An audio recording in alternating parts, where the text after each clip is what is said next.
మీ కిడ్స్కి కుకీస్ తినే హ్యాబిట్ ఉంటే ఒక్కసారి ఇలా ఓట్స్తో హెల్తీగా కుకీస్ని ట్రై చేయండి. చాలా సింపుల్గా చేసేసుకోవచ్చు ఈ కుకీస్ని.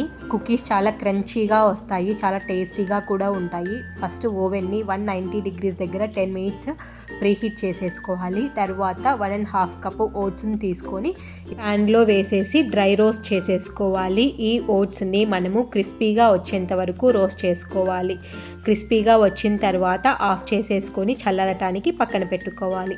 తర్వాత ఒక మిక్సింగ్ బౌల్ తీసుకొని అందులో 100 grams బటర్, 3/4 cup షుగర్ కానీ లేకపోతే దేశీ కాన్ కానీ బెల్లం కానీ అలా వేసుకొని ఇలా బీట్ చేసుకోవాలి. బ్రౌన్ కలర్లో ఉన్న మిక్చర్ అనేది మనకి క్రీమ్ కలర్లోకి వచ్చేంత వరకు మిక్స్ చేసుకొని తర్వాత ఒక పండిపోయిన బనానాని వేసేసుకొని ఇలా పీసెస్ లాగా అది కూడా బీటర్తో బీట్ చేసుకోవాలి. బటర్, షుగర్, బనానా వేసుకొని ఈ మూడు బాగా మిక్స్ అయ్యేటట్లు బాగా బీట్ చేసుకున్న తర్వాత మనం డ్రై రోస్ట్ చేసుకున్నాం కదా ఓట్స్ని, ఆ ఓట్స్ని వేసేసి మనము మిక్స్ చేసుకోవాలి. ఇక్కడ మనం చేయాల్సిన మెయిన్ ప్రాసెస్ ఏంటంటే మనకి బటర్, షుగర్ వేసిన తర్వాత బ్రౌన్గా ఉన్న టెక్స్చర్ అనేది క్రీమ్ కలర్లోకి మారేంత వరకు మిక్స్ చేసుకుంటే మిగతా ప్రాసెస్ అంతా ఈజీ. ఇది బీటర్ ఉంటే ఈజీగా చేసేసుకోవచ్చు, లేదంటే కొద్దిగా టఫ్ అవుతుంది. విస్కర్తో విస్క్ చేసుకుంటూ ఉంటే చాలా లేట్ అవుతుంది, చేయి కూడా నొప్పి వచ్చే ఛాన్స్ ఉంది. బటర్, బనానా, షుగర్ బాగా మిక్స్ అయిన తర్వాత ఇలా డ్రై రోస్ట్ చేసుకున్నాం కదా ఆ ఓట్స్ని వేసేసుకోవాలి.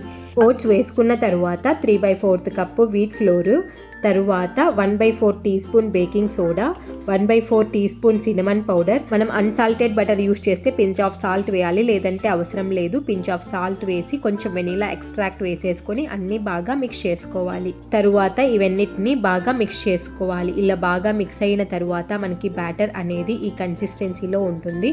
అవసరమైతే కొంచెం పాలు వేసేసుకొని బ్యాటర్ని ఇలా రెడీ చేసేసుకోవాలి. ఇక్కడ మనకి ఎక్కువ పాలు అనేది అవసరం పడదు, జస్ట్ కొంచెం పాలు వేసేస్తే సరిపోతుంది. మనకి బ్యాటర్ అనేది ఇలా ఉంటే సరిపోతుంది. ఇప్పుడు మనం దీంట్లో రైజిన్స్, చాకో చిప్స్ వేసుకోవాలి. నేనైతే ఇక్కడ 1/2 cup raisins, 1/4 cup dark choco chips వేసుకుంటున్నాను. ఇలా వేసేసుకొని ఒక్కసారి ఇవన్నీ మిక్స్ అయ్యేటట్లు బాగా మిక్స్ చేసేసుకోవాలి. తర్వాత ఈ బ్యాటర్తో మనము బాల్స్ లాగా చేసేసుకొని కొంచెం ఫ్లాటన్ చేసేసి ట్రే మీద పెట్టేసుకోవాలి. ఇలా బాల్స్ చేసుకున్న తర్వాత 190 degrees దగ్గర మనం ప్రీహీట్ చేసుకున్నాం కదా ఓవెన్లో 10 minutes పెట్టుకొని బేక్ చేసుకుంటే సరిపోతుంది. ఇక్కడ చూడండి ట్రేని రెడీ చేసుకుంటున్నాము.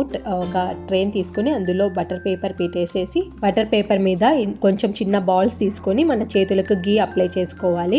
గీ అప్లై చేసుకొని ఇలా బాల్స్ లాగా చేసేసుకొని కొంచెం చేతితో ఇలా చేసేస్తే మనకి ఓట్స్ కుకీస్ అనేది రెడీ అయిపోతుంది బేక్ చేసుకోవటానికి. ఇలా ఎన్ని పడితే అన్ని కుకీస్ని పెట్టేసుకొని మనం 190 degrees దగ్గర బేక్ చేసేసుకోవాలి. ఈ కుకీస్ మరి మందంగా పెట్టుకోకూడదు, కొంచెం అలా ఫ్లాటన్ చేసేస్తే సరిపోతుంది. ఇలా ట్రే అంతా ఫుల్ అయిన తర్వాత మనము ప్రీహీట్ చేసుకున్నాం కదా అవెన్లో పెట్టేసుకొని హై ర్యాక్లో పెట్టేసుకొని ఒక 10 minutes బేక్ చేసుకోవాలి. బేక్ అయిన వెంటనే కొంచెం సాఫ్ట్గా ఉంటాయి. ఒకసారి మధ్యలో 9 minutes, 8 minutes దగ్గర కూడా ఒకసారి చెక్ చేసుకోండి. మేము 10 minutes పెట్టడం వల్ల మనకు కొంచెం బ్రౌన్గా వచ్చేసాయి. మనకు బేక్ చేసుకున్న వెంటనే కొంచెం సాఫ్ట్గా ఉంటాయి. ఒక 5 to 10 minutes ఫ్యాన్ కింద పెట్టేసి తర్వాత చూస్తే చాలా క్రిస్పీగా క్రంచీగా వస్తాయన్నమాట. ఇక్కడ మేము పిల్లల్ని పక్కన పెట్టుకొని చేస్తున్నాము, వాళ్ళైతే అస్సలు ఆగట్లేదు టేస్ట్ చేయడానికి. మేమంటే మేము అని ఎగబడుతున్నారనమాట. మనకు కాసేపు చల్లారిన తర్వాత ఒక 5 minutes, 10 minutes చల్లారిన తర్వాత కుకీస్ అనేది చాలా క్రిస్పీగా వస్తున్నాయి. ఇక్కడ చూడండి జస్ట్ అలా అంటే బ్రేక్ అయిపోతున్నాయి. ఈ కుకీస్ చాలా టేస్టీగా ఉన్నాయి. ఒకసారి తప్పకుండా ట్రై చేయండి. If you like this video please do like, share and subscribe. Thank you.